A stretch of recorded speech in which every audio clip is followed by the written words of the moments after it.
Olá pessoal, e aí? Tudo na paz? Então viva, viva! Vamos trabalhar? O que é que tem para hoje? Vamos resolver a parte das questões de física do caderno de Ciência da Natureza do Enem 2019. Então, caderno de Ciências da Natureza, você sabe que tem 2 dias de aplicação, são 2 domingos. Primeiro domingo são 2 cadernos mais a redação. Linguagem, Ciências Humanas e a Redação. E no segundo domingo tem um caderno de Ciências da Natureza com 45 questões e de Matemática com 45 questões. Pois é, nesse caderno de Ciências da Natureza, que tem 45 questões, você tem as disciplinas Física, Química e Biologia. Eu vou resolver as questões que dizem respeito à física, certo? Nem sempre o número de questões coincide com pegar 45 e dividir por 3, 15 questões para cada uma das matérias. Mas em 2019 nós tivemos 15 questões de física e são essas as 15 questões que eu vou resolver. Como tem cadernos de cores diferentes, eu escolhi uma das cores, o caderno amarelo, número 5, caderno número 5, e vou usar totalmente original na sequência natural, na sequência original das questões que aconteceram na prova. Claro que eu vou resolvendo só as que são de física, tá certo? Topa, vou devagar, vai dar tudo certo, você vai fazer uma boa revisão para o Enem.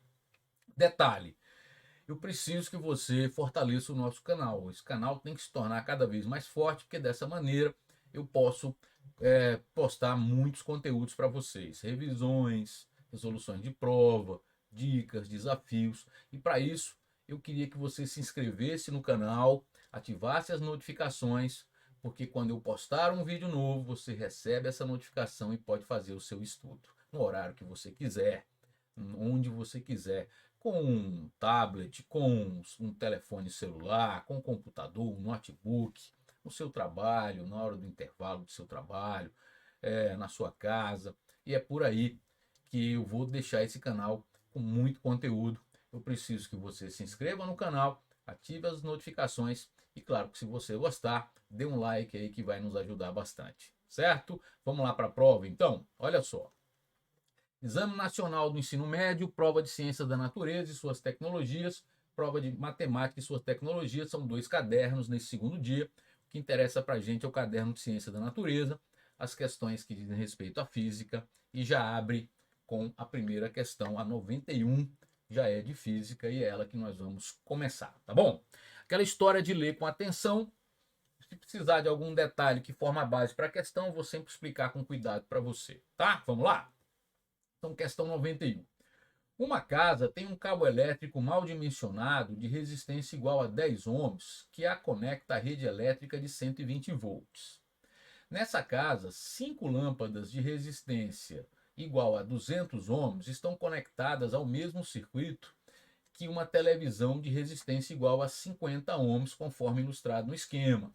A televisão funciona apenas com uma tensão entre 90 volts e 130 volts. Tá bom, o circuito elétrico está aí.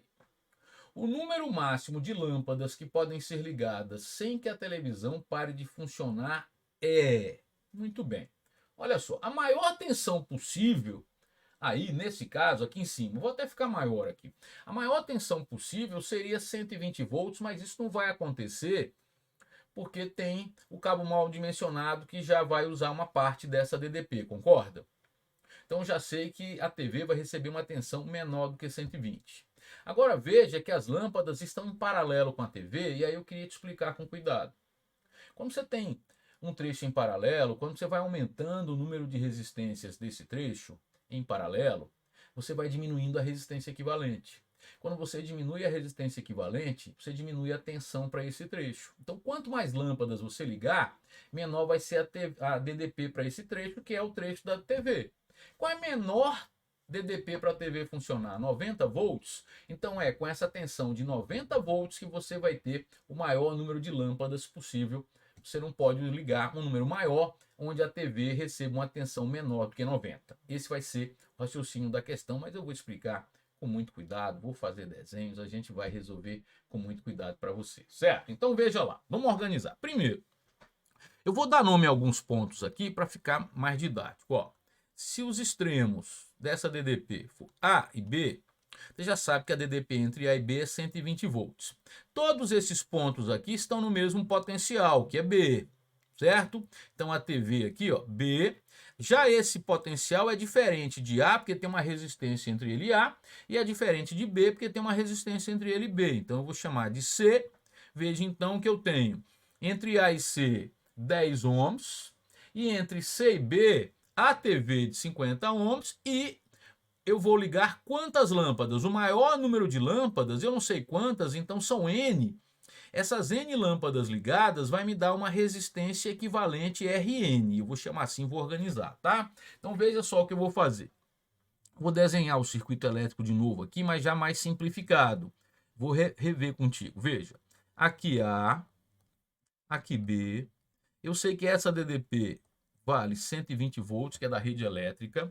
Esse ponto é C, aqui é B, porque entre ele e B não tem resistência. Então veja, 10 ohms, 50 ohms, e aqui uma resistência que eu estou chamando de RN, pessoal, que é a resistência equivalente dessas N lâmpadas ligadas, que eu não sei quantas são. Agora, se lembre que quando você tem resistores iguais em paralelo, a resistência equivalente é a resistência de um deles dividido pelo número de resistores. Então, essa resistência Rn seria 200, depois eu anoto, sobre o número de lâmpadas que você vai ligar, concorda?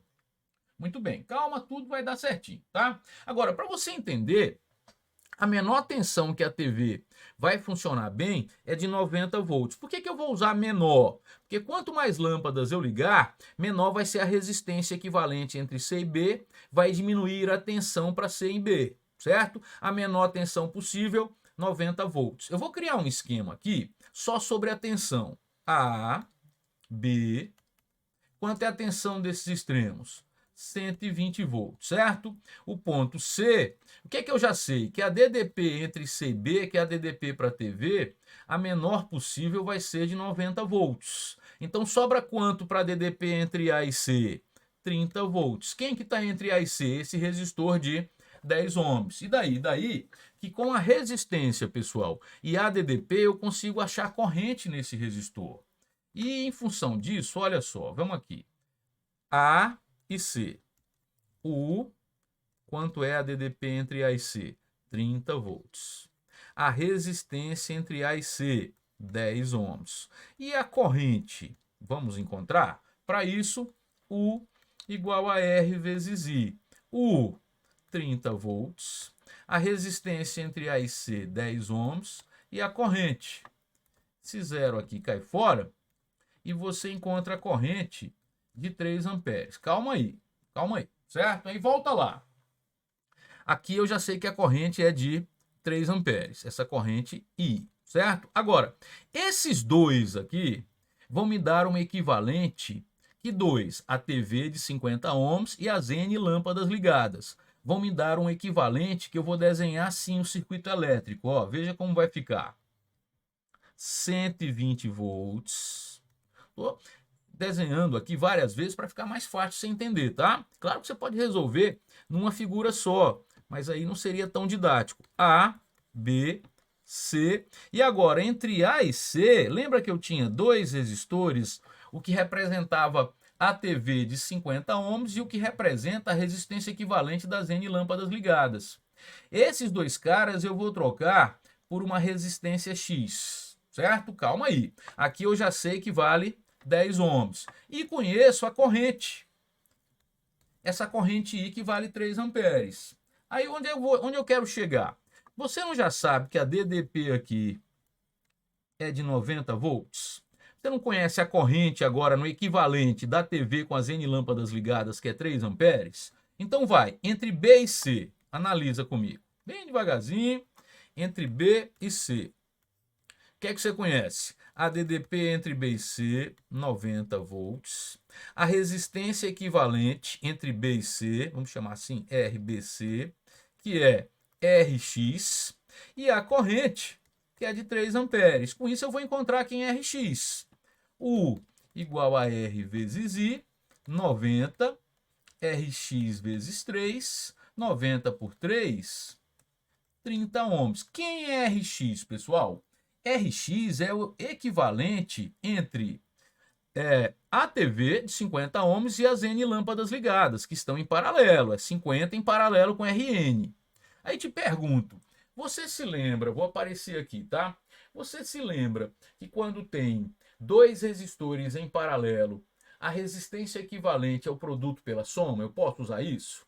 Dois resistores em paralelo, a resistência equivalente ao produto pela soma? Então vou fazer isso aqui, ó, dá uma olhada.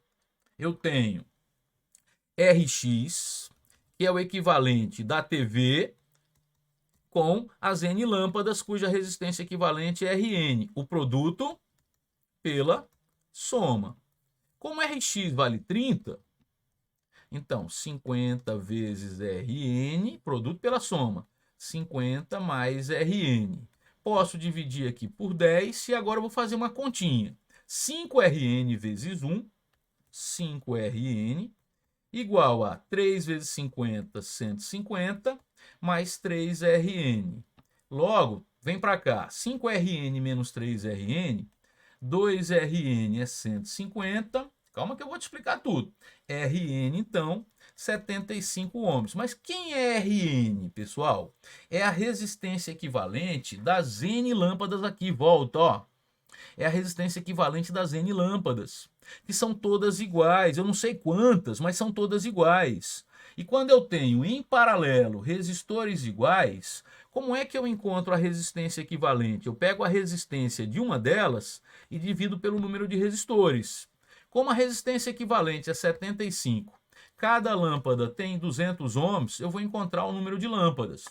Posso simplificar aqui por 25 dá 8, por 25 dá 3, e aí N, o número de lâmpadas, ficou 8,3. Se você dividir 8 por 3, dá aproximadamente 2,7, né? Confere, é 8 dividido por 3, 2,666, vamos aproximar para 2,7 lâmpadas. Agora, muito cuidado, muito cuidado. Olha só, olha para mim.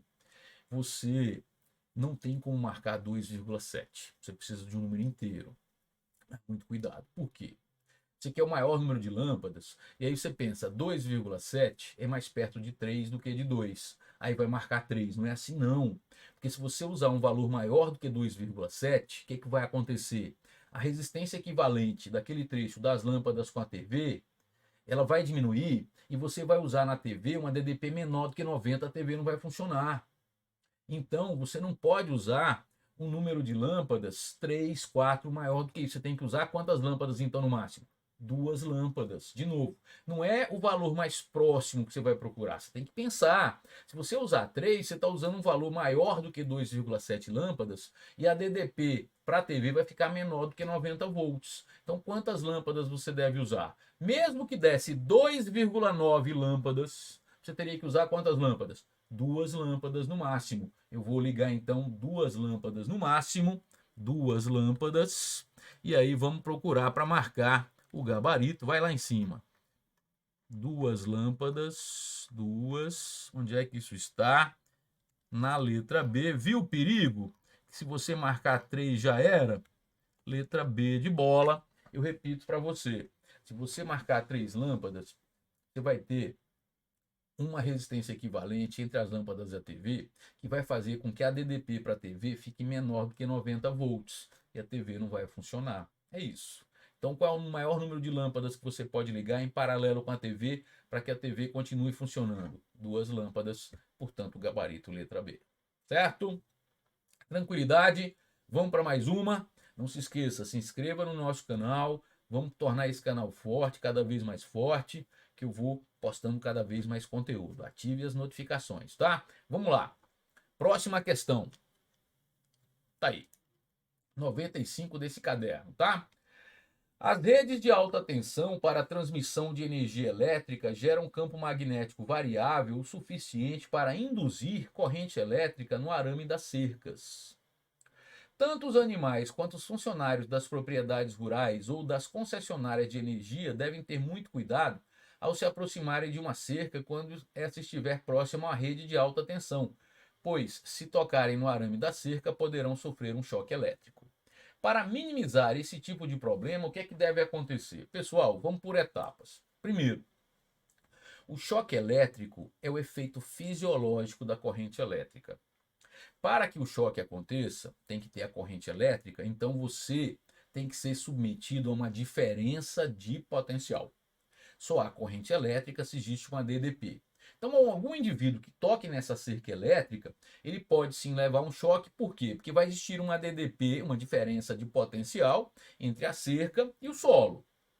Como é que você pode diminuir, minimizar esse problema? Você tem que fazer com que a cerca tenha o mesmo potencial do solo, que é o zero de referência. Para isso, o que é que você tem que fazer? Tem que ligar a cerca à terra, tem que fazer o aterramento, porque dessa forma não vai existir mais a diferença de potencial, porque o potencial da cerca vai ficar igual ao potencial da terra, e sem DDP não há corrente elétrica, não há o efeito fisiológico da corrente elétrica, que é o choque elétrico, é isso. Então a solução é fazer o aterramento da cerca, vamos procurar isso? Para minimizar esse tipo de problema, deve-se fazer o aterramento dos arames da cerca, perfeito, é isso. As outras letras, acrescentar um fusível de segurança, isso aí só serviria se você quisesse proteger o circuito elétrico, que é a função do fusível ou disjuntor, realizar o aterramento da rede de alta tensão, aí não tem sentido, o problema está lá na cerca. Instalar um fusível de segurança, já falamos sobre isso. Utilizar fios encapados com isolante na rede de alta tensão, não tem nada a ver, o problema está lá na cerca elétrica. É isso, portanto, sem dúvida, o gabarito tem que ser a letra A. Tá aí, certo? Muito tranquilo, efeito fisiológico da corrente elétrica. A corrente elétrica pode ter alguns efeitos ou consequências. Dois efeitos sempre acontecem, sempre. Toda vez que um condutor for percorrido por corrente elétrica, tem sempre efeito térmico Joule, haverá transformação de energia elétrica em térmica, e nas proximidades do condutor se estabelece um campo magnético, é o efeito magnético. Então, dois efeitos sempre acontecem toda vez que um condutor é percorrido por corrente elétrica, mas outros podem acontecer, e um deles é o efeito fisiológico, o choque elétrico, e para evitar, então você tem que fazer o aterramento dessa cerca elétrica. Tá aí resolvido. Tranquilo? Vamos para a próxima? Muito bem. O enunciado é longo, mas a resolução é muito simples. Isso é uma lição? Não posso me intimidar por tamanho de enunciado nem por imagem. Não posso me intimidar. Porque se eu começo a resolver já com a impressão de que a questão é difícil, ou que eu não posso, eu vou ter dificuldade, minha autoestima diminui. Isso é muito ruim numa prova. Então, pensa assim, não se intimide por tamanho de enunciado, por figuras, não faça isso. Vá com confiança, tem tudo para você resolver a questão, tá? Então vamos lá. Numa feira de ciências, um estudante utilizará um disco de Maxwell ou ioiô para demonstrar o princípio da conservação da energia. A apresentação consistirá em duas etapas. Etapa 1, a explicação de que, à medida que o disco desce, parte de sua energia potencial gravitacional é transformada em energia cinética de translação e energia cinética de rotação. Etapa 2. O cálculo da energia cinética de rotação do disco no ponto mais baixo de sua trajetória, supondo o sistema conservativo, certo? Ao preparar a segunda etapa, ele considera a aceleração da gravidade como 10 metros por segundo ao quadrado, aceleração da gravidade, 10 metros por segundo ao quadrado, a velocidade linear do centro de massa do disco desprezível, então ele está lá no ponto mais baixo, deixou de descer, a velocidade de translação então é zero, tá? Ele está girando, mas a de translação nesse momento você vai desprezar, em comparação com a velocidade angular. Em seguida, mede a altura do topo do disco em relação ao chão no ponto mais baixo de sua trajetória, obtendo um terço da altura da haste do brinquedo. As especificações de tamanho do brinquedo, isto é, o comprimento, C, a largura L e a altura A, assim como a massa do seu disco de metal, foram encontradas pelo estudante no recorte do manual ilustrado a seguir. Aí está aí o recorte. As especificações do tamanho do brinquedo, isto é, o comprimento, eu repeti, foi? Tá. Então apareceu de novo, foi mal, porque eu que separei, tá, gente? Eu dividi a questão porque não cabia na página, ficaria ruim para a gente ler, mas eu terminei repetindo aí. Então eu já li isso e agora eu vou continuar. Vê lá. Conteúdo do manual: base de metal, hastes metálicas, barra superior, disco de metal. Tamanho, comprimento, largura, na verdade, né? Ele está chamando de L, altura A, e ele diz 300 milímetros, 100 milímetros, e a altura, que é o importante, que é o que ele vai descer, 410 milímetros. A massa do disco de metal, 30 gramas. O resultado do cálculo da etapa 2 em joules é... O que ele quer na etapa 2? Vamos destacar isso. Qual era a intenção? Ao preparar a segunda etapa, ele considera a aceleração da gravidade de 10 metros por segundo ao quadrado. Ele está a uma altura do solo de 1/3, tá? Da altura total. E o que era nessa segunda etapa? A energia cinética de rotação. E aí, gente, olha só, vamos pensar aqui comigo. Como haverá uma conservação de energia mecânica, o sistema é conservativo, a energia mecânica inicial fica igual à energia mecânica final. Bem fácil. A energia mecânica inicial é apenas a energia potencial gravitacional. Por quê? Porque não existe movimento nem de translação nem de rotação no início, a energia cinética é zero. Então fica a energia potencial gravitacional, que eu vou chamar de mg, Hzão, para não confundir com essas letras aqui, tá? Então é uma altura que ele tem no início que vai ser Hzinho, certo? Calma aí. Calma aí. E no fim, como eu quero que a energia cinética de translação seja nula e que esse corpo estará no zero de minha altura, a potencial gravitacional é zero, a cinética de translação é zero, fica só com a cinética de rotação, que é o que você quer.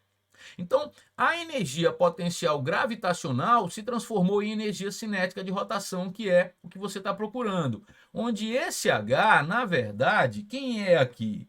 É a diferença entre a altura final e a altura inicial. A altura inicial era H e a altura final, H sobre 3, que ele dá aqui, ó. Então, esse Hzão é Hzinho menos Hzinho sobre 3 é 2/3 de Hzinho. Por isso que eu preferi chamar de H maiúsculo para não confundir aqui, certo? Então, vai. A energia cinética, então, ficará mg vezes 2/3 de Hzinho, certo? Que é a altura do brinquedo que ele chama aqui pela letra A, que eu vou procurar lá no manual. Então, a massa, para achar em joule, a massa foi dada em grama, eu vou passar para quilograma. Qual é a massa em grama? 30. Então, fica 30 vezes 10 a menos 3 quilograma. 30 vezes 10 a menos 3 é a massa. Aceleração da gravidade, 10. 2/3 de Hzinho, que é a altura, que foi dada aqui, ó, como 410 milímetros. Então, essa altura, 410 milímetros, 0,41 metro. Foram as duas mudanças de unidade que eu fiz. Andei 3 casas com a vírgula para a esquerda. 0,41. Sendo assim, pessoal, olha só que conta fácil. 30 por 3 dá 10. Veja como vai ficar fácil. A energia cinética de rotação será 10 vezes 10, 10 a segunda, vezes 10 a menos 3, 10 a menos 1, certo? 2 vezes 0,41, 0,82, concorda? Então ficou 0,82 vezes 10 a menos 1, ou ainda 8,2 vezes 10 a menos 2 joule. 8,2 vezes 10 a menos 2, vamos procurar essa resposta? 8,2 vezes 10 a menos 2, o joule já está aqui na pergunta, né? Então, qual é o gabarito? Letra B de bola, resposta correta. Deixa eu destacar aqui para você.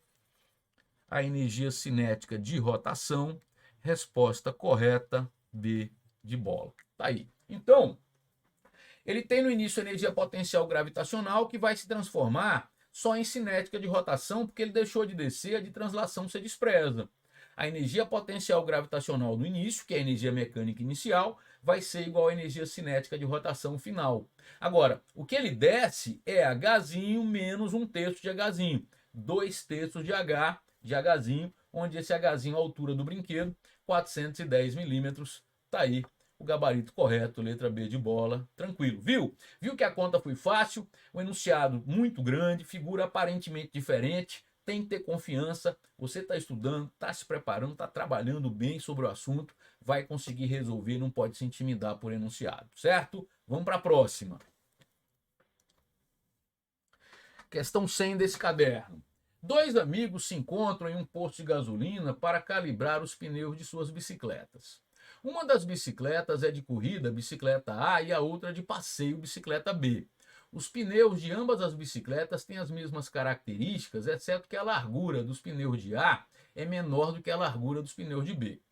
Ao calibrar os pneus das bicicletas A e B, respectivamente, com pressões de calibração PA e PB, os amigos observam que o pneu da bicicleta A deforma sobre os mesmos esforços menos do que o da bicicleta B. Então, se ele se deforma menos, é porque a pressão é maior, não é assim?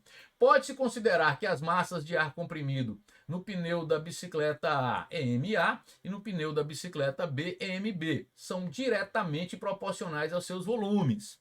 Comparando as pressões e as massas de ar comprimido nos pneus das bicicletas, temos, tá? Gente, olha, essa questão ela tem umas falhas aí conceituais, tá? Mas você sabe que as provas não são perfeitas e um bom estudante, ele consegue resolver mesmo a questão não tendo enunciado muito preciso. Vamos começar. Se ele está dizendo que o pneu A se deforma menos, ele diz isso, né? Olha em que momento ele diz isso.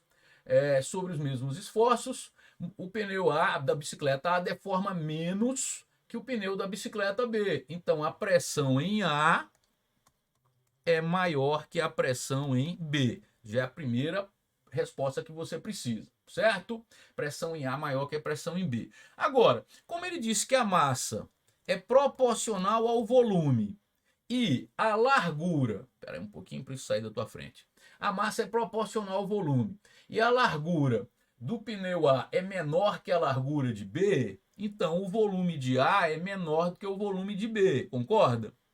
Então, como a massa é proporcional ao volume, como o volume de A é menor que o volume de B, a massa de A é menor que a massa de B. Então, as inequações que você precisa. A pressão de A maior do que B, a massa de A... Opa, peraí que eu escrevi volume aqui, né? Aí não pode comparar, né? Volta aí. Calma, a gente corrige. Agora vai. A massa de A menor que a massa de B. Agora ficou perfeito. Vamos destacar de novo. A pressão de A maior que B, a massa de A menor que a massa de B. Vamos procurar a resposta? Onde é que a gente encontra isso? Vai lá, pressão de A maior do que pressão de B. Aqui, ó, na letra B, pressão de A maior do que a pressão de B, a massa de A menor do que a massa de B. Portanto, gabarito B de bola. Está aí resolvido. Resolvida mais uma questão. Tranquilo? Vamos para a próxima? Vamos lá, então. Esse tema, essa história de cores primárias, secundárias, ele está acontecendo aí pela terceira vez ao longo dessas provas desde 2009, né? As cores primárias, sistema RGB, vermelho, verde, azul. Combinação de duas delas, você tem as secundárias. Então, quando você... Estou falando de luz, não é tinta, tá? Então, quando você recebe simultaneamente o azul e o verde, a cor que você percebe é o ciano. O azul e o vermelho é o magenta. E o verde e o vermelho é o amarelo. Ele mostra isso aí nesse diagrama. Mas é interessante, então, como isso já é recorrente, né? Vamos dar uma lidinha? Você pode interpretar essa questão como de física e biologia, tá? Os olhos humanos normalmente têm três tipos de cones responsáveis pela percepção das cores. Um tipo para tons vermelhos, outro para tons azuis e outro para tons verdes. Por isso, R vermelho, né, red, verde e azul RGB. As diversas cores que enxergamos são resultado da percepção das cores básicas ou primárias, nós chamamos muito de primárias, como indicado na figura. E aí ele faz as combinações. Você consegue perceber na figura que o vermelho e o verde lá te dá luz vermelha e luz verde ou amarelo? Vê lá, ó, a combinação desses dois aqui. Vermelho e verde ou amarelo, azul e vermelho ou magenta, verde e o azul é o ciano. Se você receber simultaneamente as três cores, a sensação é de branco. Ele está dizendo isso aqui, certo? Vamos lá. A protanopia é um tipo de daltonismo, por isso que a questão também pode ser de biologia. Então é uma questão que envolve física e biologia, em que há diminuição ou ausência de receptores da cor vermelha. Cor vermelha. Considere um teste de dois voluntários, uma pessoa com visão normal e outra com caso severo de protanopia. Nesse teste, eles devem escrever a cor dos cartões que lhes são mostrados. São utilizadas as cores indicadas na figura. Para qual cartão os dois voluntários identificarão a mesma cor? Eles não podem identificar a mesma cor se envolver vermelho. Onde não tem vermelho, pessoal? Vamos destacar aqui. Não tem vermelho no verde, no só azul e no ciano. O branco tem vermelho, o amarelo tem vermelho, o magenta tem vermelho, vermelho claro. Então, se eu indicar qualquer uma dessas outras cores aqui, eles não vão anotar a mesma cor. Mas se eu mostrar o verde, como o verde não usa o vermelho, quem tem a visão normal e quem tem esse defeito aí, nesse caso grave, vai indicar a mesma cor que é o verde, o mesmo para o ciano e o azul. Qualquer um desses três, certo? Mas quando eu procuro nas respostas, eu não tenho verde nem azul, eu não tenho verde nem ciano, né? Pode procurar, mas eu tenho azul. Então, se eu mostrar um cartão azul para os dois, quem tem a visão normal vai indicar que é azul e que quem tem também essa protanopia, mesmo sendo um caso severo, vai indicar a mesma cor, portanto, gabarito letra E. E aí, foi tranquilo, não foi? Muito bem, tudo certinho, posso ir nesse ritmo, tranquilidade, então vamos lá. Mais uma. Em qualquer obra de construção civil é fundamental a utilização de equipamentos de proteção individual, EPI, né? Tal como capacetes e etc, cinto de segurança, botas. Por exemplo, a queda de um tijolo de massa 2,5 kg de uma altura de 5 metros, cujo impacto contra um capacete pode durar até meio segundo, resulta em uma força impulsiva média maior do que o peso do tijolo. Suponha que a aceleração gravitacional seja de 10 metros por segundo ao quadrado e que o efeito de resistência do ar seja desprezível, tá? A força impulsiva média gerada por esse impacto equivale ao peso de quantos tijolos iguais? Tá bom, pessoal, é o seguinte, essa força impulsiva média aí é que você vai ter que ajudar a questão. Por quê? Você vai interpretar isso aí como uma força resultante. Porque se você levar em conta a força que o tijolo exerce no capacete, você encontra uma resposta que é mais correta, mas que não tem nas alternativas. Ah, então por que não anulou? Porque você termina prejudicando um estudante que sabe fazer a questão. Mas então veja, eu vou resolver primeiro, levando em conta que essa força impulsiva média, ele quer falar a força resultante, seria a força resultante no tijolo. Aí dá para você achar a resposta que é o gabarito oficial. E depois eu resolvo, do meu ponto de vista, tá? É a resolução mais correta, onde essa força impulsiva média seria a força entre o capacete e o tijolo só. E aí dá uma resposta que não está aí na jogada, entre as letras, certo? Vamos lá, então? Se eu levar em conta que a força resultante, lá vai. Primeiro, o que é que você tem que se lembrar? Que esse tijolo é abandonado de uma altura, então a velocidade inicial é zero, e ele vai ter essa queda de 5 metros e vai atingir a cabeça que está protegida com o capacete, certo? Ele vai chegar aqui com uma velocidade, eu vou descobrir essa velocidade nessa queda de 5 metros de altura, certo? Então, como é que vai ser?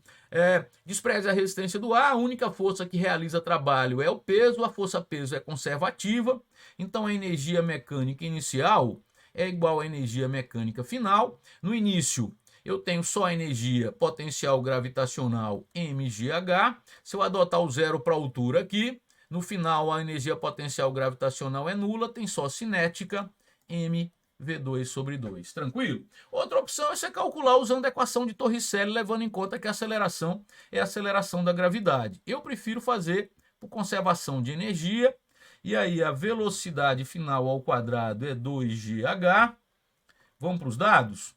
A velocidade final, 2 vezes 10 vezes a altura de 5. V ao quadrado é 100. Logo, o tijolo vai atingir o capacete a 10 metros por segundo.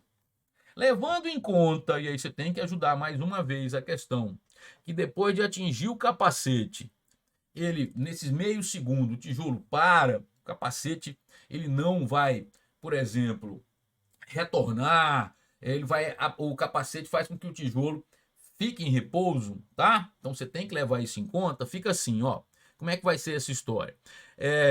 O tijolo é freado pelo capacete até o repouso, então vamos lá. O impulso resultante é a variação da quantidade de movimento. O impulso resultante sobre o capacete é a força resultante média que eu estou ajudando a questão, vezes ΔT, igual a quantidade de movimento final menos a quantidade de movimento inicial. Afinal é zero, certo? Afinal é zero. Esse menos aqui é para dizer que o sentido da força resultante e da quantidade de movimento inicial tem sentidos opostos esses vetores. Em módulo, tá? Aqui você pode colocar o vetor assim para ficar legal, né? O impulso resultante, a variação da quantidade de movimento, a força resultante e a quantidade de movimento inicial. A força resultante é para cima, a quantidade de movimento inicial é para baixo. Esse sinal faz sentido. Agora em módulo fica assim: força resultante vezes ΔT igual a quantidade de movimento inicial, usando a velocidade com que o tijolo atinge o capacete. Então fica força resultante que você quer, vai fazer parte do raciocínio, o tempo de meio segundo, a quantidade de movimento, você se lembra? Ou momento linear é o produto massa-velocidade. A massa do tijolo, volta lá, 2,5 kg, e a velocidade com que ele atinge o capacete no início, 10 metros por segundo, certo? Então, 2,5 por meio dá 5, vezes 10, 50 newtons. Mas 50 newtons equivale a um peso do tijolo de 50 newtons. Isso me daria quantos tijolos, já que cada tijolo pesa 25 newtons. Então, isso teria 2 tijolos, concorda? Então, o gabarito seriam 2 tijolos, porque é isso que ele quer, ó. A força impulsiva média gerada por esse impacto equivale ao peso de quantos tijolos? 50 newtons, quantos tijolos? 2. O peso seria, cada tijolo tem 25 newtons, 2 tijolos, concorda? E aí eu marco o gabarito, que é a resposta oficial, 2. E aí fica a letra A. Porém, eu não posso deixar de te explicar que, na verdade, o correto é você entender que essa força resultante aqui, ela depende da força que o capacete exerce no tijolo para cima, menos o peso do tijolo para baixo. É o módulo da força resultante. Aí sim daria 50. A força, então, que o capacete exerce no tijolo, menos o peso, que vale 25, dá 50. Então ficaria 75 newtons. E isso me daria o peso de quantos tijolos? 3. Mas quando você vai para as alternativas, não tem 3. Então, você termina sem usar o que é mais correto nessa questão, tá? É o mais correto. Por quê? Porque essa tal, se você for analisar que a força impulsiva média pelo impacto é a força entre o tijolo e o capacete. E a força entre o tijolo e o capacete seria essa aqui, ó.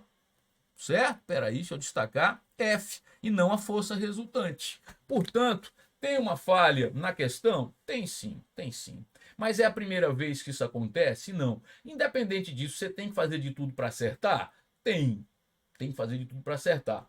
3 tijolos seria o correto? Não tem. Então, veja lá que você tem que dar uma ajuda para a questão e falar que é a força resultante. A rigor não é, mas você vai dar essa ajudinha. E aí o gabarito fica como oficial, que é a letra A. Tá bom? Muito bem, vamos para a questão seguinte. Vamos lá. O espectrômetro de massa de tempo de voo é um dispositivo, não se espante não, ei, cuidado, o que eu te falei? No Enem, tamanho de enunciado, figuras, às vezes expressões no enunciado que só criam um contexto, mas que são expressões que você nunca escutou, é possível. Não deixa isso baixar sua autoestima, sua confiança, sua segurança. Isso diminui sua eficiência na prova. Então, mas eu nunca estudei essa história de espectrômetro de massa. Peraí, calma. Você vai lendo, por quê? Porque é assim mesmo a prova. Ela traz uma situação que envolve um contexto. Você tem que ter confiança, porque no final tudo vai dar certo, tá? Então não posso me intimidar por tamanho de questão, por expressões que eu nunca escutei, por imagens aparentemente difíceis e por questões literais, porque no Enem também tem questões literais, é o caso dessa aqui, onde os dados são letras, certo? Volta lá.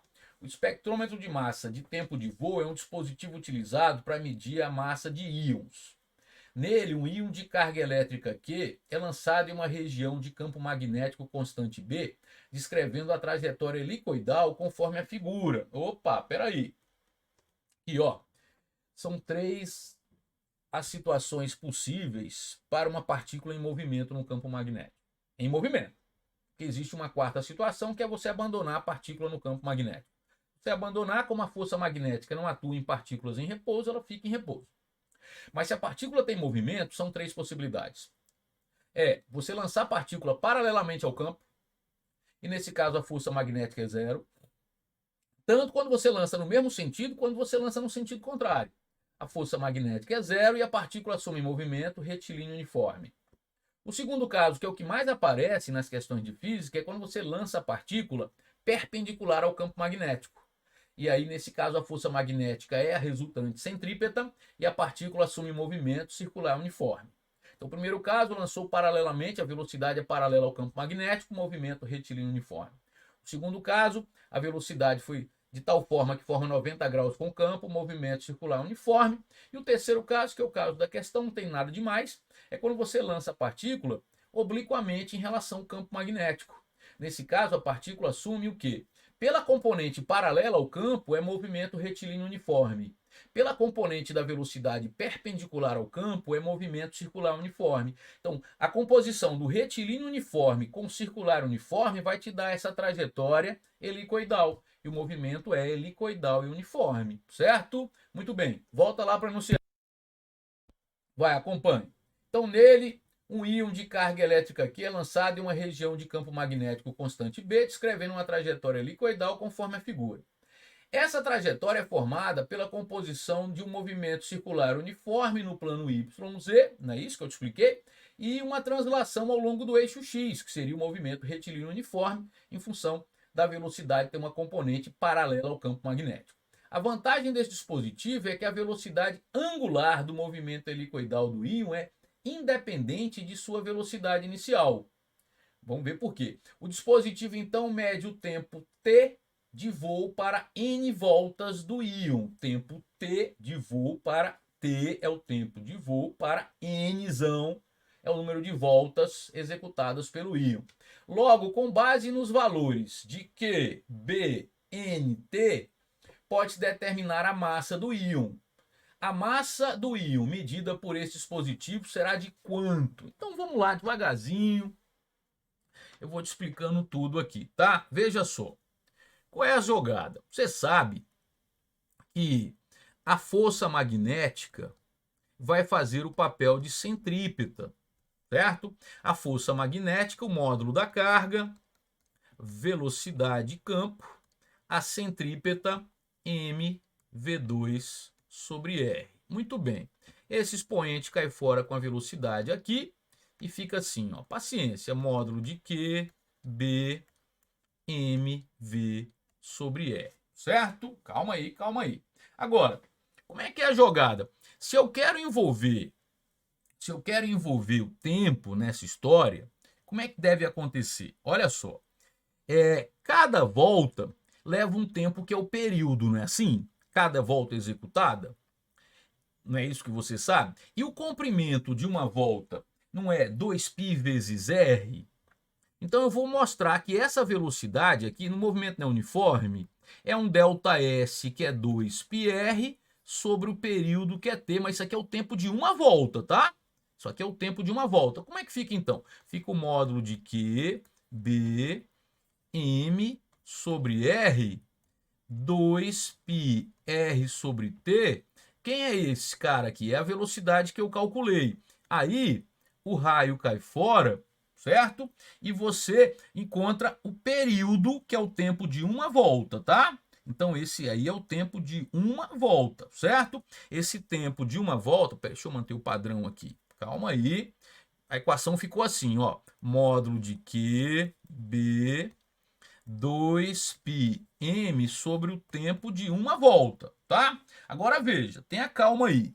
Nesse intervalo de tempo t é um intervalo de tempo, tá aqui, certo?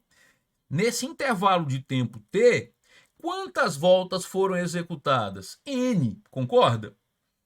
Nesse intervalo de tempo t. Então, se eu tenho intervalo de tempo t e n voltas, o período seria pegar o tempo total e dividir pelo número de voltas, não é isso? Então volta aqui, ó, vem cá, calma, vê lá. Eu vou passar esse período aqui só para ficar mais fácil a conta, tá? Ó, t vezes qb igual a 2π vezes n. Mas o tempo de uma volta não seria o tempo total, que é tzinho, sobre o número total de voltas, que é n, vezes q, módulo de qb, igual a 2πm, certo? Agora, eu quero a massa. O módulo da carga é a própria carga, certo? Então, se eu isolar essa massa, vai ficar, ajuda, isolando a massa. Bora, fica TQB, então QB vezes T, tudo isso aqui foi dado, sobre 2π vezes Nzão.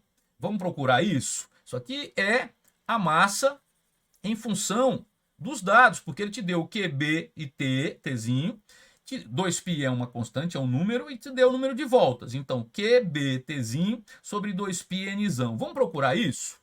Vamos lá? É a massa que você estava querendo, certo? QBT sobre 2π Nzão. Procura aí.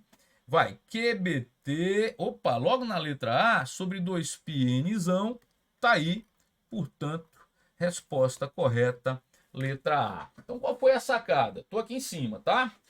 A força magnética é a resultante centrípeta. Força magnética QVB, centrípeta mv2 sobre R. Com isso, eu encontrei uma relação. Volta lá para você acompanhar, ó. QVB lá em cima. QVB igual a mv2 sobre R. Matemática, dividir por V os dois membros, ficou QB igual a mv sobre R. Agora, como é movimento uniforme, o deslocamento de uma volta é o comprimento da circunferência, que é 2πr. E o tempo de uma volta é o período t. Então, fiz substituir a equação do movimento uniforme. ΔS sobre ΔT. Joguei lá na velocidade. Acompanha lá, ó. Primeiro membro eu repeti, QB.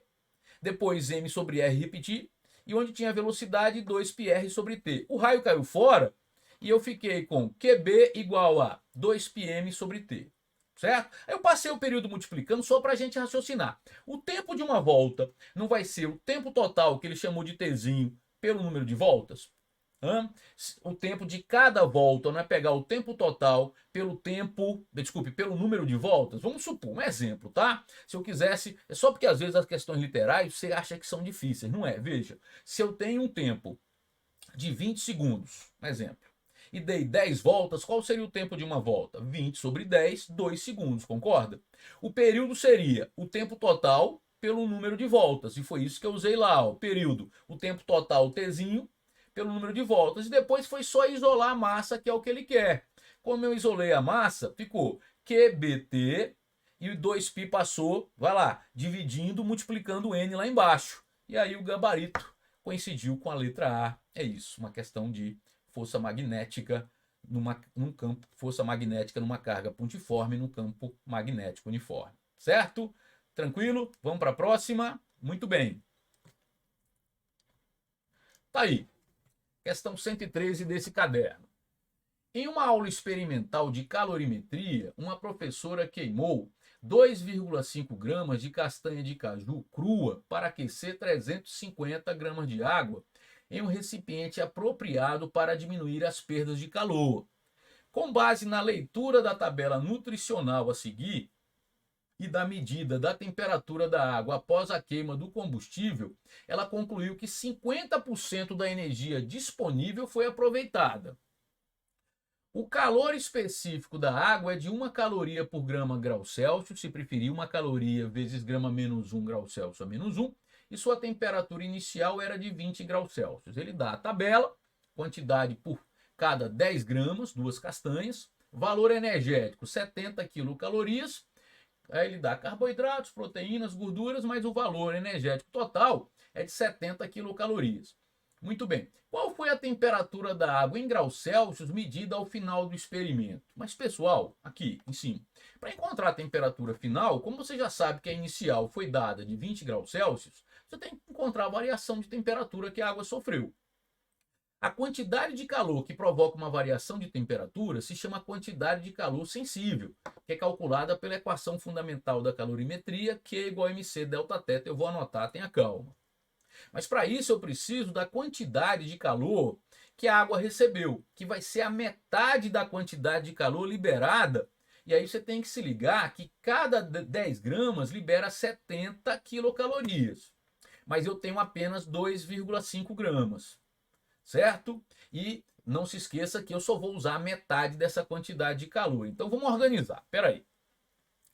Cada 10 gramas, olha para a tabela, cada 10 gramas, ó, libera 70 quilocalorias no total.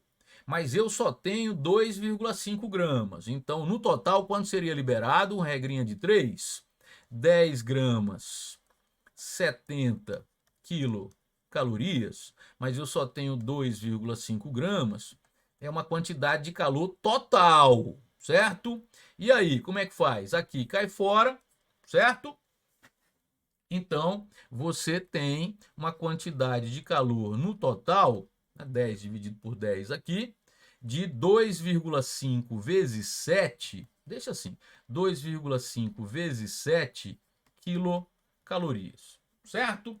Bom, é bem simples, como 2,5 é a quarta parte de 10, então você tem a quarta parte de 70.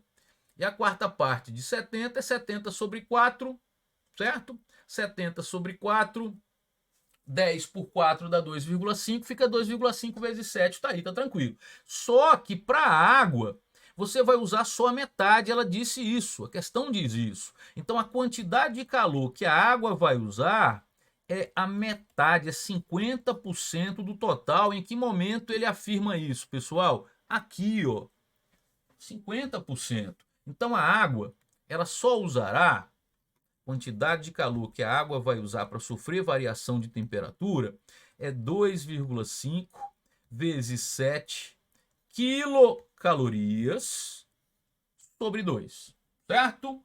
Quilocalorias, pois é, mas como aqui está em caloria, ó, então eu posso dizer que a água vai usar, só facilitar a conta para você, quantidade de calor sensível que a água vai usar, 2,5 vezes 7 vezes 1000, não é assim? Sobre 2. Então, você fica com aqui, você pode fazer a conta do jeito que você preferir. 500 vezes 7, 3.500 vezes 2,5. 2,5 vezes 3.500 calorias. É a quantidade de calor que a água vai usar. Mas usar para quê? Para sofrer variação de temperatura? Então vai, equação fundamental da calorimetria, que quantidade de calor sensível, mc delta θ. Qual é a quantidade de calor que a água usou? A água recebeu 2,5 vezes 3.500 calorias. Qual foi a massa de água? A massa de água, atenção para você não confundir, tá? 350 gramas. 350 gramas. O calor específico da água 1 e aqui a variação de temperatura. Muito bem. 3.500 por 350 dá 10. 10 vezes 2,5, olha como ficou fácil. 25 graus Celsius. Mas muito cuidado, isso aqui é a variação de temperatura. A questão que é a temperatura final da água. A temperatura final é a inicial, mas quanto variou, não é assim? A temperatura final é a inicial, que era 20 graus Celsius, mais 25 de variação, portanto, a água atinge 45 graus Celsius. 45 graus Celsius. Vamos procurar a resposta? Vamos lá, vamos lá. 45 graus Celsius, letra C. Tá aí, certo? Então, qual é a sacada? Ela queima uma certa massa de castanha, esse fenômeno libera calor, a água absorve, mas a água só vai absorver 50%, certo? Cada 10 gramas dá 70 mil calorias. Como eu uso 2,5 gramas, estou usando a quarta parte de 70 mil. Isso é o que, escute, libera no total, certo? Agora a água só absorve a metade disso. Por isso que eu dividi por 2. Pode acompanhar a resolução, ó, vai lá. Lá em cima, 10 gramas, cada 10 gramas de castanha, 70 quilocalorias, 2,5 gramas, deu 2,5 vezes 7 quilocalorias. Tranquilo? Só que a água só vai absorver metade do total, quantidade de calor total sobre 2, ficou 2,5 vezes 7 sobre 2. Como o calor específico está em caloria e não em quilocaloria, eu multipliquei por 1000, cada quilo vale 1000, ficou 2,5 vezes 7 vezes 1000 sobre 2, 1000 por 2, 500, vezes 7, 3.500, vezes 2,5 calorias. A água sofre variação de temperatura, é uma quantidade de calor sensível, regida pela equação fundamental da calorimetria, quantidade de calor sensível, mc delta θ. A quantidade de calor está aí, 2,5 vezes 3.500, a massa de água 350 gramas, tudo em casa, caloria, grama, calor específico em caloria por grama grau Celsius, vou achar a variação de temperatura em graus Celsius, foi isso que eu achei. Quanto? 25 graus Celsius. Como a água parte de uma temperatura de 20 graus Celsius e variou de 25, aumentou de 25, então a água atinge uma temperatura final de 45 graus Celsius, portanto o gabarito correto, letra C. Tranquilo? Muito bem, vai dar certo. Fique tranquilo, tranquila. Tá estudando que horas? Tá de madrugada aí? É assim mesmo. Trabalhou o dia inteiro? Tá, não fica se lamentando não. Energia, vai dar certo, você vai ver. Vai se dar bem na prova, sim. Você vai se dar bem. Ah, tá estudando de manhã, mas tá com sono? Vai, se concentra mais aí. Ah, tá tarde. Você pode estudar no horário que você preferir, por isso que é uma grande vantagem o nosso canal. Então, por favor, nos ajude, se inscreva no canal, ative as notificações e dê um like aí, ok? Vamos lá. Vamos para mais uma questão. Tá aí. Slackline é um esporte no qual o atleta deve se equilibrar e executar manobras estando sobre uma fita esticada. Para a prática do esporte, as duas extremidades da fita são fixadas de forma que ela fique a alguns centímetros do solo. Quando um atleta de massa igual a 80 gramas está exatamente no meio da fita, isso é importante, essa se desloca verticalmente, formando um ângulo de 10 graus horizontal, como representado na figura. Sabe-se que a aceleração da gravidade é de 10 metros por segundo ao quadrado, e ele deu o cosseno de 10 graus como 0,98 e o seno de 10 graus como 0,17.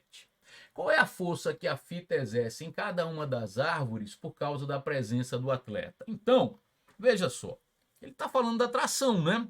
A fita está transmitindo uma tração, eu quero saber, aqui tem uma tração, como o módulo é igual, não é assim? Depois eu vou fazer um desenho melhor aqui, certo? Eu quero saber quanto é essa tração aqui, ó. Está no ponto médio, as trações são simétricas, em módulos são iguais. Eu quero saber quanto é essa tração. Não se esqueça que aqui para baixo tem uma força que em módulo é igual ao peso do atleta, não é assim? Agora, para ficar legal, eu criei essa figura aqui, ó. Já deixei prontinho aí. Aqui são os módulos das trações que eu quero. São iguais, né? Porque ele está no ponto médio, fica simétrico. Aqui o peso do atleta. E ele diz que a fita forma com a horizontal um ângulo de 10 graus. Então, vou anotar isso aqui, 10 graus, certo? Muito bem. Então, lá vai. Pessoal, como é que é a jogada? Se você decompor essa tração em componente horizontal, que como são simétricos, fica igual aqui, ó, horizontal. Aí, para a direita e para a esquerda fica igual, se equilibram. E na vertical, eu tenho duas vezes para cima. Eu tenho TY referente a essa tração e TY de novo referente a essa da direita, concorda? Então esse TY mais TY 2TY é que vai equilibrar o peso do atleta. Então, em módulo, são iguais. 2TY igual peso, certo? Agora, como é que eu vou achar esse TY? Veja que eu tenho esse triângulo aqui, ó. Como esse ângulo aqui é 10 graus, esse também é 10, certo? A hipotenusa nesse triângulo retângulo é T e esse cateto oposto é TY. Como eu quero o cateto oposto em função da hipotenusa, eu vou usar seno, não é assim? Então, como é que fica? Fica TY igual a T seno de 10 graus. Vem aqui, 2 vezes T seno de 10 graus igual o peso do atleta. Vai, um pouquinho mais de espaço. 2 vezes T seno de 10 graus. Procura lá. Seno 0,17 igual ao peso do atleta, a massa vezes a aceleração da gravidade, 800 newtons, certo? 800 newtons. Então, T, 800 por 2 vezes 0,17, 0,34 newtons. Mas veja, se fosse por 0,33, pessoal, era 1/3, né? Não posso aproximar, não. Dividir por 1/3 não é multiplicar por 3? Então, isso dá aproximadamente 2.400 newtons, concorda? Porque 0,33 não seria 1/3? Foi uma aproximação. Então, essa atração é de propósito, gente. Ele faz isso para você pensar e fazer uma conta menor. 2,4 vezes 10 a terceira newtons. 2,4 vezes 10 a terceira newtons. Vamos procurar para marcar. Lá, 2,4 vezes 10 a terceira. 2,4 vezes 10 a terceira newtons. Resposta correta, D de dado. Vamos rever então. Qual é a sacada aí? Gente, aqui em cima, eu tenho uma pessoa apoiada na corda. O que vai acontecer? Eu tenho uma tração, porque é simétrico, porque ela está no ponto médio, certo? Uma tração que é paralela à corda, essa tração é sempre paralela ao fio. Eu tenho essas duas trações, certo? Em módulos são iguais, porque ele está no ponto médio, fica simétrico. T e T e uma força peso para baixo exercido pela Terra. Como ele está em equilíbrio, a resultante é zero. O que eu fiz? Eu separei em horizontal e aí coincidiu Tx de um lado, Tx do outro, em módulos são iguais. E na vertical eu fiz a decomposição. 2 vezes Ty, porque tem a componente vertical de cada tração. 2 vezes Ty para cima igual ao peso que está para baixo. Ty é T vezes seno, dá uma olhada. E o resto foi conta. Depois eu fiz uma pequena aproximação, bem simples, porque se fosse 1/3 seria 0,33, é 0,34. Está bem aproximado aí, não tá? E com isso o gabarito, letra D de dado. Tranquilo? Posso seguir? Então vamos lá. Na madrugada de 11 de março de 1978, partes de um foguete soviético reentraram na atmosfera acima da cidade do Rio de Janeiro. Então, quando entraram, estavam acima da cidade do Rio de Janeiro e caíram no Oceano Atlântico. Foi um belo espetáculo, os inúmeros fragmentos entrando em ignição devido ao atrito com a atmosfera brilharam intensamente enquanto cortavam o céu. Mas se a reentrada tivesse acontecido alguns minutos depois, teríamos uma tragédia, pois a queda seria na área urbana do Rio de Janeiro e não no oceano. Tá. De acordo com os fatos relatados, a velocidade angular do foguete em relação à Terra no ponto de reentrada era... Pessoal, veja, olha para mim aqui, fica um pouco maior aqui. Se, quando ele faz a reentrada, ele está acima da cidade do Rio de Janeiro, e ele cai no oceano, veja que ele ficou à frente, ele passou. Existe um movimento relativo de afastamento, não existe? Veja, escute, ele caiu, dá uma olhada no mapa aí, ele caiu mais à direita da cidade do Rio de Janeiro, caiu no mar. Isso quer dizer que houve um movimento relativo de afastamento, isso quer dizer que a velocidade angular dos objetos era maior do que da Terra, e no mesmo sentido para dar uma velocidade relativa, que seria a velocidade dos objetos menos a velocidade angular da Terra.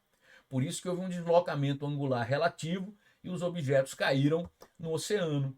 Então, qual é a sacada? Vamos procurar? De acordo com fatos relatados, a velocidade angular do foguete em relação à Terra no ponto de entrada é... Foco aí, vai. Igual a da Terra e no mesmo sentido. Se fosse igual a da Terra no mesmo sentido, aí a velocidade angular relativa seria zero e eles cairiam exatamente sobre a cidade do Rio de Janeiro. Superior à da Terra e no mesmo sentido, aí sim, porque me dá uma velocidade relativa de afastamento no mesmo sentido da Terra, aí os objetos caíram no mar e foi isso que evitou essa tragédia. Portanto, olha aqui, deu para entender bem? Eu tenho uma velocidade relativa no mesmo sentido da rotação da Terra. Então, para isso acontecer, a velocidade dos objetos era maior do que da Terra e no mesmo sentido. A velocidade relativa, ela fica a velocidade dos objetos menos a da Terra, por isso que houve um deslocamento relativo de afastamento e os objetos caíram no oceano. Portanto, sem dúvida, resposta correta, sem conta alguma, típico do Enem. Deixa eu manter aqui o padrão de vermelho. Resposta correta, B de bola, gabarito B de bola, tá aí. Questão totalmente teórica, sem precisar fazer conta alguma, entendido? Muito bem, vamos para a próxima? Então vamos lá. Muito bem, peraí, focar aqui. O objetivo de recipientes isolantes térmicos é minimizar as trocas de calor com o ambiente externo. Essa troca de calor é proporcional à condutividade térmica K, à área interna das faces do recipiente, bem como a diferença de temperatura entre o ambiente externo e o interior do recipiente, além de ser inversamente proporcional à espessura das faces. Isso aí nada mais é, pessoal, maior aqui, que a lei de Fourier.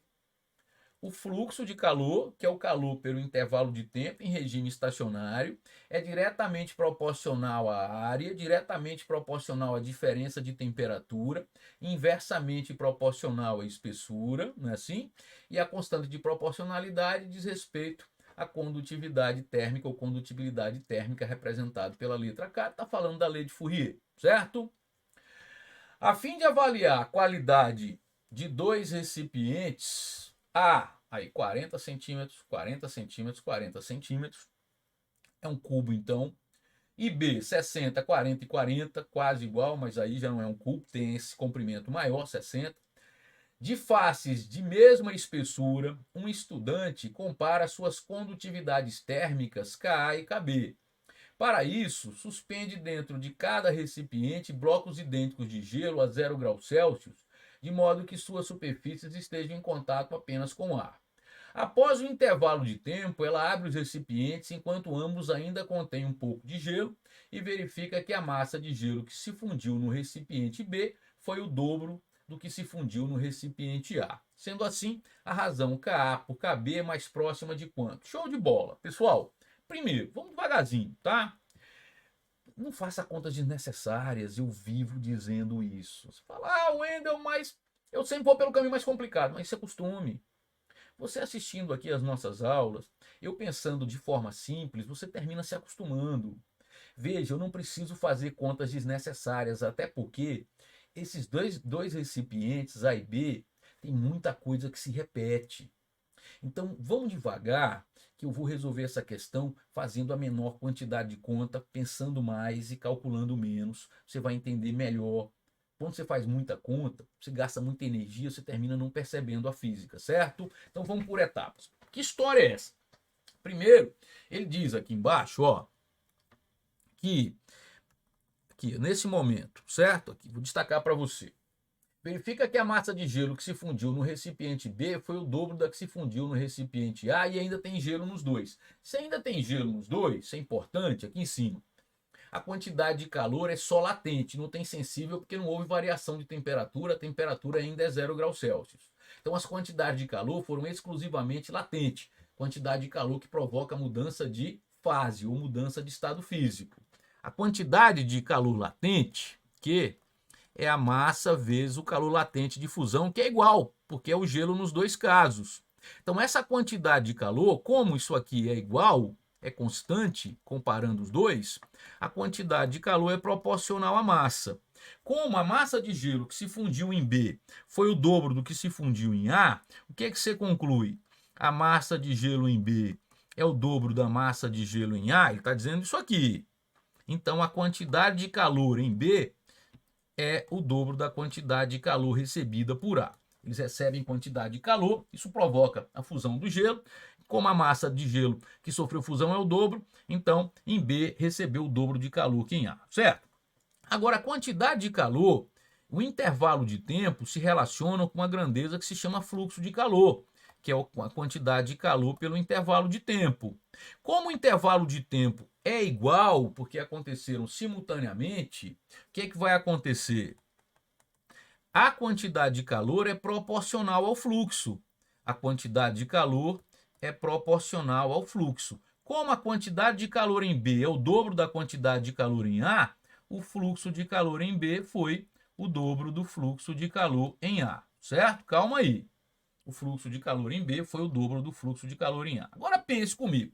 Independente de A ou B, esse fluxo é diretamente proporcional à área da seção transversal das faces, diretamente proporcional à diferença de temperatura, inversamente proporcional à espessura, e aqui a constante de proporcionalidade, que é a condutibilidade térmica de cada material, certo? O que é igual aí, pessoal? O que é igual? Vamos lá. É a mesma diferença de temperatura, não é? É a mesma diferença de temperatura, porque eu tenho a temperatura inicial zero, a temperatura do ambiente, que é o mesmo ambiente para os dois, certo? Está em contato com o ar, que é igual. E também é a mesma espessura. Ele deixou isso claro. Ele diz isso aqui no enunciado. Então, como é a mesma diferença de temperatura e a mesma espessura, as variáveis ficam só K e a área. O fluxo de calor, já que tudo isso aqui vai ser constante, o fluxo de calor fica diretamente proporcional a K vezes A. Concorda?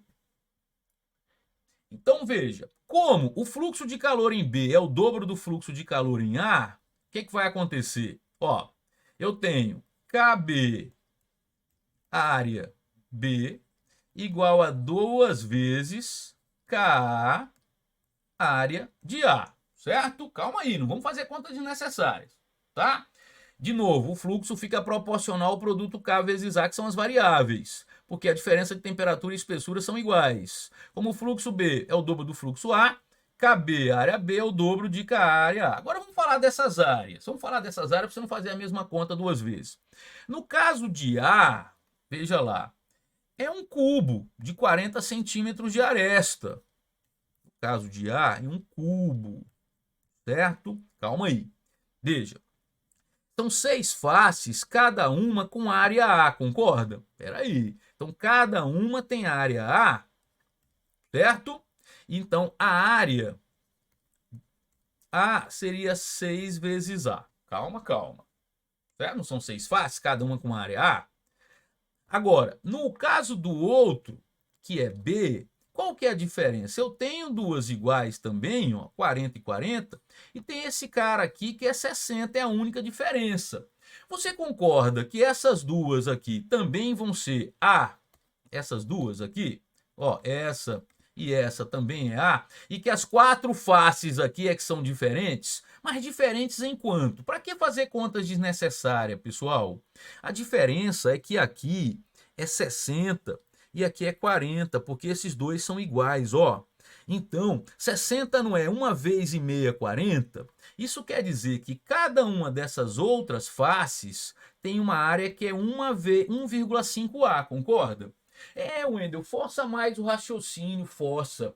Mas você aprende mais, porque a conta mascara muitas vezes o raciocínio.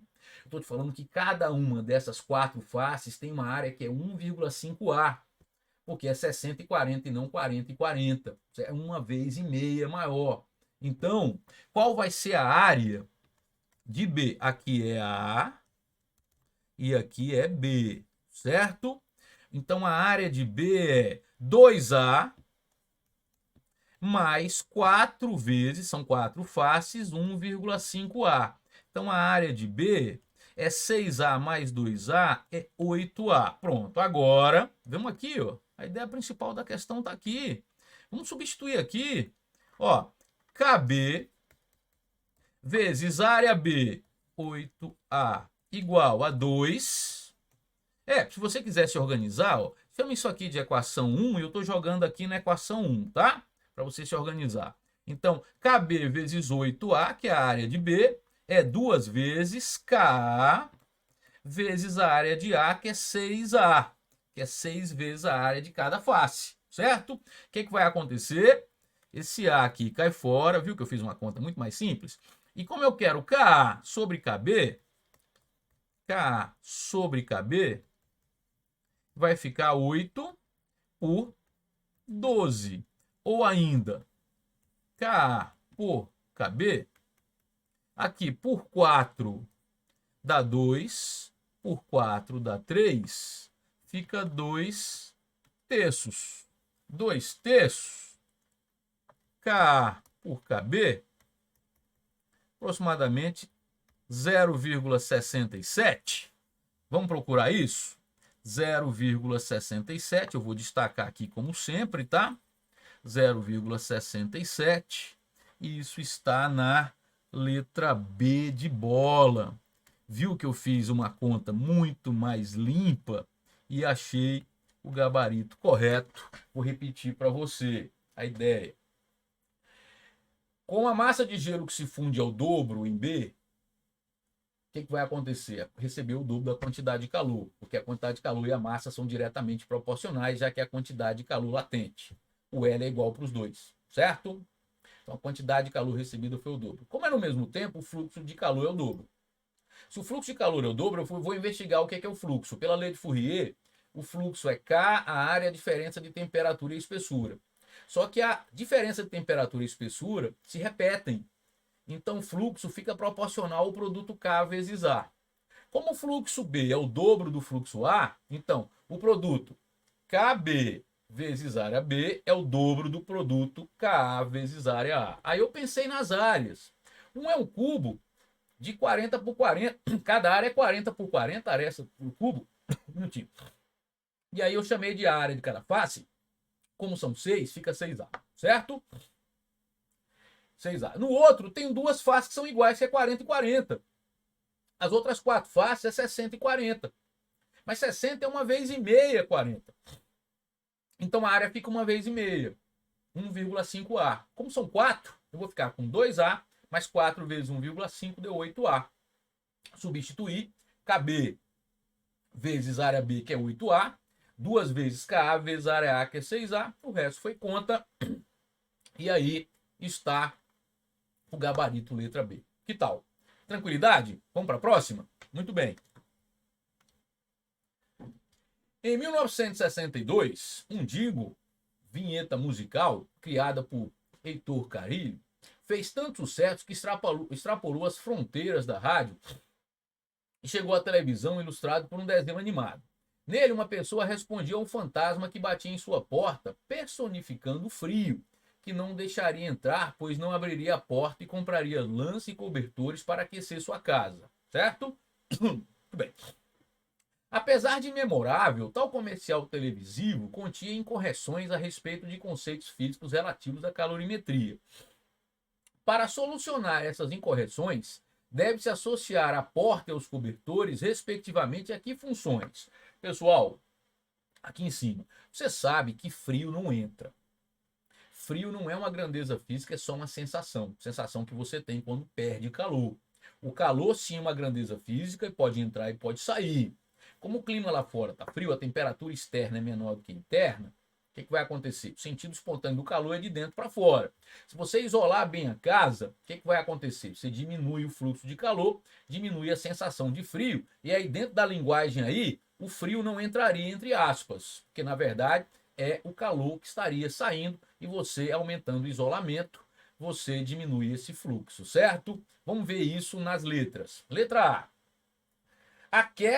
Aquecer a casa e os corpos. Não. Porta e cobertor não aquece. Apenas são isolantes térmicos que diminuem a saída do calor. B. Evitar a entrada do frio na casa. Você sabe que fisicamente isso é errado, embora a gente fale muito no dia a dia. Mas frio não entra, é o calor que pode entrar ou sair. Minimizar a perda de calor pela casa e pelos corpos. Opa, diminuir a perda de calor para o ambiente externo, porque a porta e os cobertores são isolantes térmicos. Opa, peraí, manter a cor aqui. Eita, fiz besteira. Deixa eu manter a cor aqui, tô apanhando, tá? Acho que agora vai. Pronto. Mais um. Pronto. Então, vermelho. Aí sim. minimizar a perda de calor pela casa e pelos corpos, resposta. Diminuir a entrada do frio, você já sabe que frio não entra. Aquecer, você sabe que não, porque, na verdade, o que vai acontecer é o isolamento térmico, portanto, gabarito, letra C. Ok? Tranquilo, tranquilo. No dia a dia, às vezes, usamos expressões que entram em conflito com as expressões científicas. Isso é uma habilidade muito cobrada no Enem, mesmo que não seja em calorimetria, seja em outro tema. É o conflito entre o senso comum e o conhecimento científico. O senso comum e o conhecimento científico. Então, no senso comum, você fala, ó, fecha a porta para o frio não entrar. Mas, cientificamente, você fecha a porta porque aumenta o isolamento térmico, dificulta a saída do calor. E é isso que, cientificamente, você falaria. Certo? Muito bem. Vamos para a próxima questão. Tá aí. A maioria das pessoas fica com a visão embaçada ao abrir os olhos debaixo d'água. Mas há uma exceção, o povo de Monken, que habita a costa da Tailândia. Essa característica se deve principalmente à adaptabilidade do olho e à plasticidade do cérebro, o que significa que você também, com algum treinamento, poderia enxergar relativamente bem debaixo d'água. Estudos mostraram que as pupilas de olhos de indivíduos Monken sofrem redução significativa debaixo d'água, o que faz com que os raios luminosos incidam quase paralelamente ao eixo óptico da pupila. Opa! A acuidade visual associada à redução das pupilas é fisicamente explicada pela diminuição. Aí vamos lá. Primeiro, gente, se você vê com nitidez, lembra das condições de nitidez de Gauss? É porque os raios que vão incidir no olho, vão sofrer aquela refração, eles vão sofrer pouco desvio, porque eles vão ser praticamente paralelos ao eixo óptico. É assim que a imagem vai ser nítida. Exatamente isso. Então, nessa refração, o desvio que vai acontecer é muito pequeno para que os raios sejam praticamente paralelos ao eixo óptico do olho e dessa forma a imagem seja vista com nitidez. Então é isso que você vai buscar. Na letra A ele fala da intensidade luminosa. Vou sair aqui para você fixar aí nas alternativas, senão eu vou te distrair. Da intensidade luminosa não tem nada a ver com a intensidade. Difração é outro fenômeno, que é o fato da luz passar por obstáculos. A intensidade, de novo, não, e ainda finaliza com polarização, que é um outro fenômeno. Do desvio dos feixes de luz refratados no interior do olho. Isso, ele é pequeno, a diminuição do desvio dos feixes luminosos refratados no interior do olho, porque aí esses raios vão ser praticamente paralelos ao eixo principal e a imagem vai ser nítida. Portanto, é isso, letra D de dado, gabarito letra D. O resto não tem nada a ver. Reflexão dos raios não é reflexão, é a passagem da água para o interior do olho, que acontece com pequeno desvio, pela diminuição desse desvio. Com isso, aqui em cima, os raios ficam praticamente paralelos ao eixo principal e a imagem vai ser nítida. É isso, certo? Vamos para mais uma. Quando se considera a extrema velocidade com que a luz se espalha por todos os lados e que, quando vem de diferentes lugares, mesmo totalmente opostos, os raios luminosos, se atravessam uns aos outros sem se atrapalharem. Compreende-se que, quando vemos um objeto luminoso, isso não poderia ocorrer pelo transporte de matéria que venha do objeto até nós, como uma flecha ou uma bala atravessa o ar, pois certamente isso repugna bastante essas duas propriedades da luz, principalmente a última que quando os raios se cruzam, eles seguem suas trajetórias como se nada tivesse acontecido, não é isso? O princípio da independência dos raios de luz. O texto contesta que a concepção acerca do comportamento, o texto contesta que concepção acerca do comportamento da luz. Estou aqui em cima. Existia uma concepção que a luz era feita de partículas. Mas se a luz fosse feita de partículas, essas partículas, quando se colidissem, se encontrassem, haveria um desvio, elas mudariam de trajetória, e isso não acontece. Então é isso que nós vamos procurar. Vamos lá, olha só, atenção, concentre-se nas respostas. O entendimento que a luz precisa de um meio material de propagação, difundido pelos defensores da existência do éter. O éter, a gente usa isso em física moderna, era um meio que preenchia todo o universo, que era o referencial para a luz, mas não tem nada a ver com o que está acontecendo no texto. O modelo ondulatório para a luz, não, ele não contesta o modelo ondulatório, ele confirma o modelo ondulatório, né? Letra C, o modelo corpuscular, corpo, defendido por Newton, que descreve a luz como feixe de partículas. Exatamente isso. Ele vai entrar em conflito com esse modelo, porque tudo que está acontecendo nessa descrição mostra que a luz não seria feita segundo essa ideia de Newton. Portanto, o texto contesta que concepção acerca do comportamento da luz? Exatamente esse da letra C. Portanto, o gabarito, letra C. Tá aí, certo? Muito bem, vamos para a próxima. E última, acabou, tá? Ufa, né? A agricultura de precisão reúne técnicas agrícolas que consideram particularidades locais do solo ou lavoura a fim de otimizar o uso de recursos. Uma das formas de adquirir informações sobre essas particularidades é a fotografia aérea de baixa altitude realizada por um veículo aéreo não tripulado, o VANT. Na fase de aquisição, é importante determinar o nível de sobreposição entre as fotografias. A figura ilustra aquela história de você não ter medo do enunciado, tá? A figura ilustra como uma sequência de imagens é coletada por um VANT e como são formadas as sobreposições frontais. Tá bom. O operador do VANT recebe uma encomenda na qual as imagens devem ter uma sobreposição frontal de 20% em um terreno plano. Para realizar a aquisição das imagens, selecione uma altitude H fixa de voo de 1000 metros a uma velocidade constante de 50 metros vezes segundo a menos 1, 50 metros por segundo se preferir. A abertura da câmera fotográfica do VANT é de 90 graus. A tangente de 45 é 1. Muito bem. Com que intervalo de tempo o operador deve adquirir duas imagens consecutivas? Com que intervalo de tempo? O tempo entre duas imagens consecutivas é exatamente o tempo entre uma posição e outra desse VANT, concorda? Como eu conheço a velocidade do VANT, olha, deixei aqui uma figura maior para você visualizar melhor. Veja que entre uma foto e outra, esse VANT vai sofrer esse veículo aéreo não tripulado vai sofrer um deslocamento. Esse deslocamento D aqui, se eu descobrir, como eu já tenho uma velocidade que é de 50 metros por segundo, acabou. Vamos descobrir esse deslocamento? Para isso, olha só, vamos aqui, nessa figura, tá? Tá pequenininho aqui, mas você vai enxergar bem. Veja só, aqui na figura da esquerda. Essa altura, você já sabe que é 1000 metros, e como esse ângulo aqui é 45 graus, esse lado aqui também vai ser 1000 metros, concorda? Por quê? Porque a tangente de 45 é 1, então esse lado é igual a esse. Logo aqui, 1000 metros de altura, aqui também é 1000 metros. Logo, essa base inteira do triângulo vale 2000, concorda? Entende por que ficou 1000 metros aqui? Estou fazendo uma resolução bem simples. A altura é 1000 metros.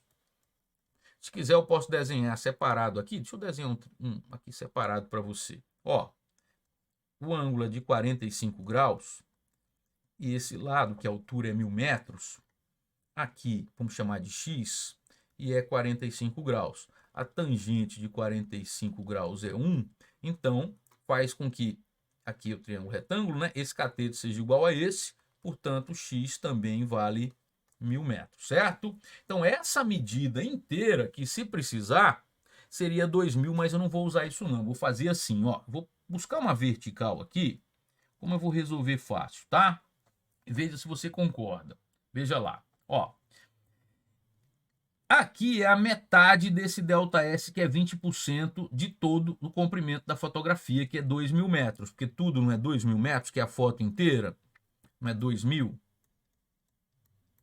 Né? Se metade aqui é 1000, que é x que eu calculei, então tudo é 2000. Logo, esse pedaço aqui, ó, aqui seria 20%. Como eu estou usando metade, é só 10%, certo? Então, vê. Essa medida aqui não é metade de D? D sobre 2? Certo? Calma aí, certo? Ó, metade de D, D sobre 2, certo? Agora, até aqui, ó, peraí que eu posso te confundir aqui. Deixa eu desenhar melhor aqui para você. Porque senão você se confunde. Peraí. É até aqui, ó. Até aqui, certo? Metade de D, certo? Tudo é 2.000, desculpe, tudo é 1.000 que eu acabei de encontrar aqui, 1.000 metros, certo? E esse pedacinho é metade de 20%, é 10% do total. É 10% do total. Quanto é o comprimento inteiro? 2.000, tá? Então veja, olha o que eu estou te falando. Vamos achar D bem rápido, ó. 1.000 representa D mais 10%, 0,1 de 2.000, que é o comprimento inteiro. Eu vou mostrar o que é 2.000 aqui para você, ó. É isso aqui, ó. 2.000, esse comprimento inteiro aqui. O dobro de 1.000, certo? E 1.000 foi através da tangente, certo? Então vai. É 20%? É, mas aqui eu estou usando só metade, ó. Estou usando a metade só. Esse pedacinho pequenininho aqui, olha aqui no triângulo, certo? Então é 10%, a metade de 20%. 1.000 metros, metade do que o vante se desloca, e aqui 10%, a outra metade, tá? Então como é que vai ficar? Vai ficar D sobre 2, epa, metade, D sobre 2, senão a gente erra, corrija aí. D sobre 2 mais 10% é tudo que é 1.000 aqui, ó.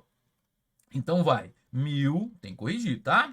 Igual a D sobre 2 mais 200, 10% de 2.000. Vem para cá, D sobre 2 é 1.000 menos 200, 800. Então, D, 1.600 metros. Agora ficou fácil. Qual é o tempo? É o deslocamento do vante entre uma foto e outra sobre a velocidade, não é assim, né? Movimento uniforme. O deslocamento é de 1.600 pela velocidade de 50 metros por segundo. Aqui cai fora, 160 por 5, 32 segundos. Calma aí que eu vou reexplicar, tá? Veja, qual é a sacada? Vem aqui. Primeiro, se a altura é 1.000 metros, essa medida aqui, ó, que é metade do deslocamento, metade do comprimento da fotografia inteira, certo? Também tem que ser 1.000. Eu chamei de x e achei x igual a 1.000 pela tangente. Se metade é 1.000, o comprimento inteiro da fotografia é 2.000. Tá aqui, ó, comprimento inteiro da fotografia, certo? Vou colocar aqui, comprimento inteiro é 2.000, ok? Agora, vem aqui para essa figura que eu caprichei para você. Vê lá. Entre uma foto e outra, o vante percorreu D. Aí essa medida aqui, ó, é metade de D. Até aqui, certo? A metade de D. Aí veja, D sobre 2, mais esse pedacinho aqui, que é 10%, que é metade de 20% da fotografia que se sobrepõe, dá os 1.000 metros, que é essa medida aqui, certo? Veja lá, de novo. A metade de D, que é o deslocamento do vante, mais esse pedacinho que faltava dá 1.000. Esse pedacinho, quem ele é? Ele é 10%, é metade de 20. 10% do comprimento inteiro da fotografia, que é 2.000. Então, 1.000, que é esse pedaço aqui, é D sobre 2 mais 10% de 2.000, que é 200. Fazendo a conta, eu achei 1.600, com 50 metros por segundo, 32 segundos. 32 segundos. Letra B de bola. Tá aí, certo? Quer ampliar aqui? Sou perfeccionista, vocês sabem disso. Vamos criar uma página em branco aqui. Eu vou ampliar essa figura aqui para você enxergar melhor o que eu estava te falando. Ó, olha o que eu estava te falando aqui. Deixa eu ampliar bem aqui para você, para não ficar dúvida alguma, tá? Isso eu vou sempre fazer em qualquer assunto. O que o vante se desloca entre uma foto e outra é D. Aqui, ó, é metade de D, até aqui, certo? Então, esse pedaço aqui é D sobre 2. E esse outro pedacinho é a metade de 20%, é 10% do comprimento inteiro, certo?